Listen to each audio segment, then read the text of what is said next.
Francis Ssekyewa ye yabuze ku jjajjaawe Reste Kabajungu gy'abadde abeera eggangusi mu munisipali ya Makindye Ssaabagabo kati wiiki nnamba. Ono agamba Ssekyewa yabula agenda mu ddwaliro. Tebamala omuwa engoye okwambala kati munne n'asigala asiba obuntu bw'engatto n'atambula n'agenda amukuumire wali ku stage kati muganda okutuuka ku stage nga taliiyo. Nga nze nkyali waka ka distance ke yandeka nagenda otuuka ku kkubo we tulinnyira emmotoka ezitutwala nga taliiwo. Bagamba banoonyezza buli wamu naye abuze. Nga yakabula bw'ati nagenda ku poliisi nebagateekako ekirango ey'ekibiri. Ekirango kyo ninkiteekako saalaba netutandikirawo okubuuza. Ne malwaliro amanene nga Kiruddu, Mulago yonna nga taliiyo.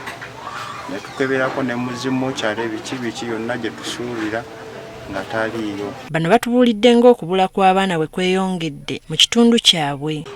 Bw'otunuulira ebitundu nga Gangu, ebitundu nga Kabuuma, abaana babasaddaase, omwana bamubbawo bamutwala ne bamuleepinga. Amyuka omwogezi wa poliisi mu Kampala n'emiriraano Luko Yesigire agamba nabo baatandise omuyiggo gw'omwana ono. Tunamanya mayitire ge era nga tukubiriza oyo yenna ayinza obba amanyi waali nga yamulabako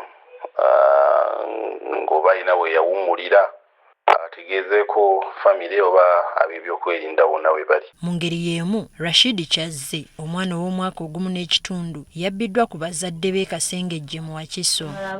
Okusinziira ku maama w'omwana yali ategese okunaaza omwana n'amutuuza mu bbaafu n'agenda mu nnyumba okubaako by'akola yagenda okudda omwana we nga taliiwo.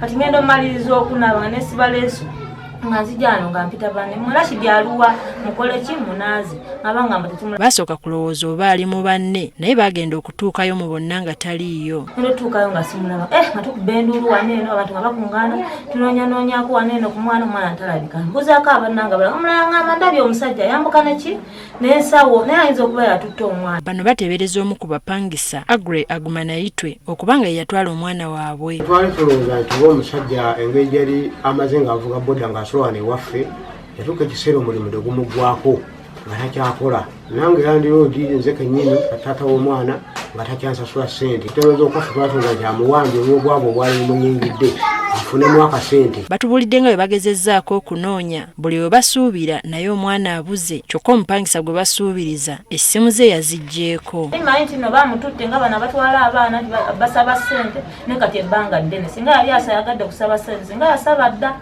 Bwe tulina bwa mwana waffe tugamba akyaliyo mulamu oba yamutta tugandi oba wadde yamutta lwaki tulaba ku mulambo netuwummuza ebirowoozo. Bagezezzaako okwekubira enduulu ku poliisi naye tewali kye baazudde. Tukoze tutya ssente zigenze tetufunyeeko kuyomba batugambye mbuno bali kubinoonyerezaako. Poliisi egamba okunoonya omwana n'omupangisa ono kukyagenda mu maaso.